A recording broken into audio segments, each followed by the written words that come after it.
चंदन नगर नामक एक छोटे से गांव में विमला काकी नाम की एक औरत रहा करती थी।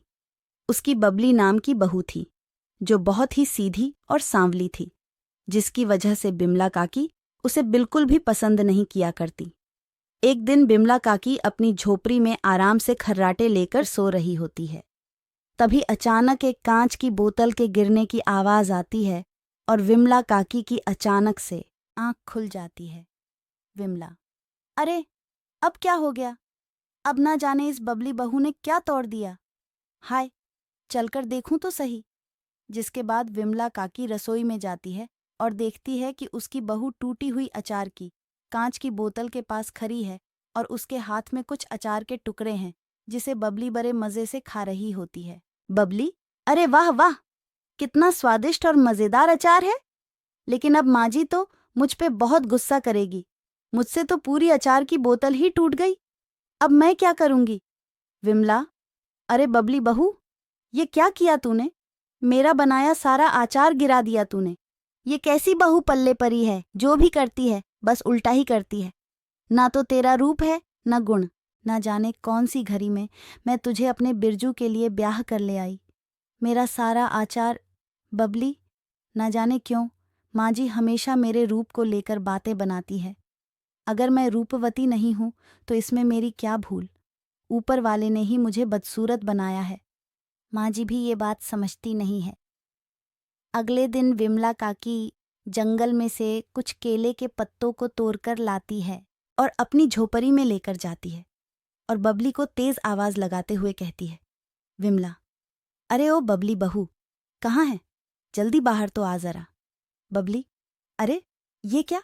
आप इतने सारे पत्ते क्यों ले आईं? इतने सारे पत्तों का आखिर क्या होगा? बताओ ना माँ जी। विमला, अरे कल मेरे गांव की मेरी सहेलियां आ रही हैं। उनके लिए ये केले के पत्ते हैं।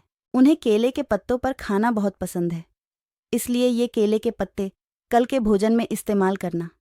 बबली, जी जी माँ जी, अच्छे से समझ गई। आप बिल्कुल चिंता मत कीजिए। विमला, अच्छा अच्छा ठीक है, लेकिन कल ज़रा मेरी सहेलियों के सामने मेरी नाक मत कटवा देना। ज़रा अपना ये रंग रूप थोड़ा संवार लेना, समझी? वैसे तो ना जाने मेरी सहेलियां देखकर तुझे क्या कहेगी। मेरी तो नाक ही कट जाएगी। बबली, मेरे इस काले रूप के कारण माँ जी मुझे कितना कुछ बोलती है, लेकिन कल मैं माँ जी की सहेलियों के सामने दिखा दूंगी कि मैं कितनी सुंदर हूँ। अगले दिन। विमला, अरे आओ आओ, आ गई तुम दोनों। मैं कब से तुम्हारा इंतजार कर रही थी। आंखें तरस गई थी तुम्हें देखने के लिए, मेरी प्यारी सहेली। सहेली? अरे हाँ हाँ विमला काकी, हमारा भी तुमसे मिलने का बहुत मन था। और फिर तेरी बहू से भी तो मिलना है। दूसरी सहेली, बिल्कुल सही बोल रही हो। आज तो हम बिमला काकी की बहू के हाथ का ही भोजन खाएंगे। विमला, अरे हाँ हाँ, क्यों नहीं। मेरी प्यारी सहेलियों, इतनी जल्दी क्या है, मिल लेना मेरी बहू से। पहले हम थोड़ी बातें तो कर ले। सहेली, अरे हाँ हाँ, क्यों नहीं बिमला काकी। आखिर हम तीनों सहेलियां इतने दिनों बाद जो मिल रही हैं, आज तो खूब बातें होगी।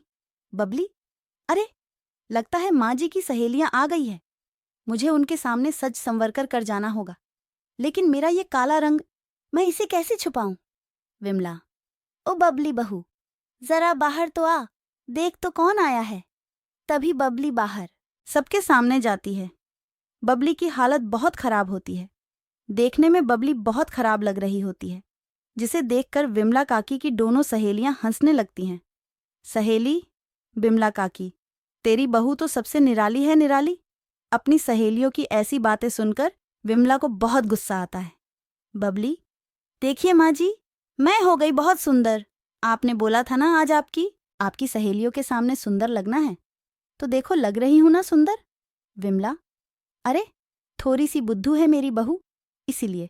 विमला, जाओ जाओ बबली बहू, मेरी सहेलियों के लिए भोजन ले आओ। जाओ जाओ। बबली, अरे हाँ माँ जी, मैं अभी आप सभी लोगों के लिए भोजन लेकर आती हूँ। तभी बबली केले के पत्ते अपने हाथ में लेकर आती है और सभी के सामने रख देती है। लेकिन काफी देर तक बबली और कोई भोजन नहीं लेकर आती। यह देखकर तीनों सखियां हैरान हो जाती हैं। बबली, अरे आप सभी भोजन खा क्यों नहीं रहे हैं? खाइए ना खाइए भोजन, यही तो आपको पसंद है ना। विमला, अरे बबली, बहू क्या पागल हो गई है? आखिर कहाँ है तेरा बनाया भोजन? जा जल्दी लेकर आ। कितना इंतजार कराएगी मेरी सहेलियों को? बबली, अरे माँ जी, आप भी ना। भोजन तो मैंने कब का आपकी सहेलियों के सामने रख दिया है, लेकिन ये तो खा ही नहीं रही है। खाइए ना, आप सभी को केले की पत्ती बहुत पसंद है ना। माँ जी आपके लिए तो जंगल से लाई थी। सहेली, ये क्या विमला? काकी, क्या हम ये केले के पत्ते खाएंगे? दूसरी सहेली, छी छी। अरे, कुछ भोजन नहीं खिलाना चाहती तो बता देती। अब हम यहाँ से जा रहे हैं। विमला, अरे ये क्या किया तूने? आज तो तूने सारी हद पार कर दी। तुझसे कहा था ना इन केले के पत्तों पर अपना बनाया भोजन परोसना, और तूने इन्हें ही भोजन समझ लिया। अरे तेरी बुद्धि तो किसी काम की नहीं, एकदम अकल से खाली है तू। अरे आज तो तूने अपनी कम बुद्धि की वजह से मुझे मेरी सहेलियों के सामने बुरा बनवा दिया। मैं कहती हूँ चली जा यहाँ से। अगर तू थोड़ी देर भी मेरे सामने रही, मेरे घर में रही, तो अच्छा नहीं होगा। बता देती हूँ, चली जा यहाँ से। बबली, अरे माँ जी, ये आप क्या बोल रही है? माफ़ कर दो मुझे घर से मत निकालो। मैं कहाँ जाऊँगी? माँ जी माफ़ कर दो। बेचारी बबली घर से बाहर निकलने के बाद जंगल की ओर चल देती है। बबली, जाने अब मैं कहाँ जाऊँगी? इस जंगल में भी मुझे डर लग रहा है। अगर कोई जानवर मुझे खा गया तो? नहीं नहीं, मैं किसी का भोजन नहीं बनना चाहती हूँ। ना जाने अब आगे मेरे साथ क्या होगा। तभी बबली को एक छोटा सा तालाब दिखाई देता है, जिसके पास एक बूढ़ी औरत बैठी होती है और जिसके हाथ में मछली पकड़ने वाली छरी होती है। वह बार बार मछली पकड़ने की कोशिश करती है, लेकिन एक भी मछली उसके हाथ में नहीं आ पाती। बबली, अरे कौन है आप अम्मा? और क्या इस नदी में मछलियां पकड़ रही हैं?